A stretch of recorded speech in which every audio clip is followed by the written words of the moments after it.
même si à 1 an et demi, il n'a toujours pas dit son mot, consultez au plus vite parce qu'il a déjà 6 mois de retard. Ça, c'est du développement mental. Après, ça ne veut pas dire qu'il est autiste, hein, mais ça veut dire qu'il y a quelque chose qui ne va pas dans le développement.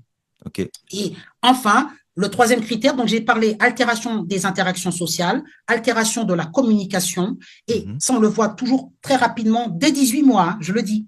Dès l'âge de 18 mois, les premiers D'accord. troubles par un spécialiste comme moi sont visibles. Ensuite, vous avez le troisième point, c'est activité stéréotypée et restreinte. Qu'est-ce que c'est? D'accord. C'est que l'enfant, il aime toujours faire la même chose, toujours de la même manière.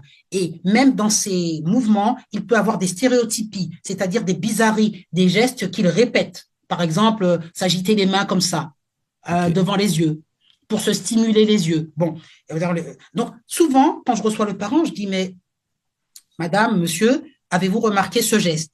Les parents me disent oui. Et souvent, je vois que les parents cachent la main de l'enfant ou quelque chose comme ça. Je dis, madame, mais moi, je le vois, le geste. Hmm. Parce que le parent sait quelque part que ce geste n'est pas normal. Bah oui, ça l'inquiète, quoi. Et je dis, alors oui, mais ça, c'est une stéréotypie gestuelle, monsieur, madame. Alors, le parent, il me regarde comme ça, mais c'est quoi? Ben, je dis, mais c'est un geste répétitif qui n'a pas de sens. Et donc, c'est un signe. Alors, pour pouvoir diagnostiquer l'autisme, contrairement au HPI, contrairement au HPE, contrairement au TDAH, là, oui, quand il y a de l'autisme, je veux bien qu'on mette ce sigle parce que oui, c'est une vraie particularité.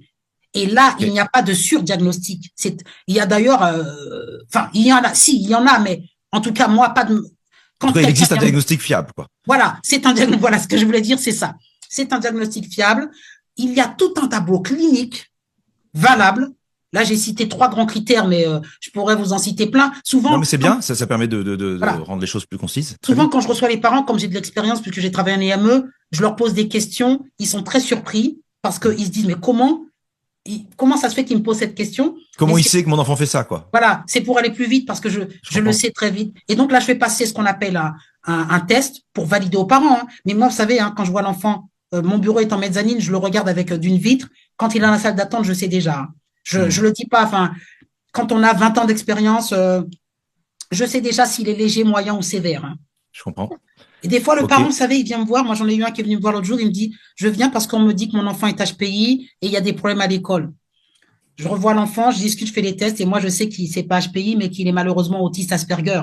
Et j'explique aux parents pourquoi. Mais bon, en gros, je vois l'enfant et je fais passer un test et j'essaie d'expliquer aux parents pourquoi l'enfant est autiste et qu'est-ce qu'il faut mettre maintenant en place. Et là, D'accord. la différence, c'est qu'on va appliquer quelque chose, mais l'évolution clinique fait que on ne pourra jamais dire, ou entre guillemets, il y aura peu de chances que l'enfant ne soit plus jamais autiste.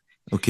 Là, il y a une vraie différence. Quand j'ai un faux TDAH, hein, parce que Hmm. 9 fois sur 10, c'est faux, Hmm. un faux HPI, je sais qu'il y a une méthode psychoéducative qui fait que si on sort l'enfant et le parent de cette illusion, eh bien, Réversible, quoi.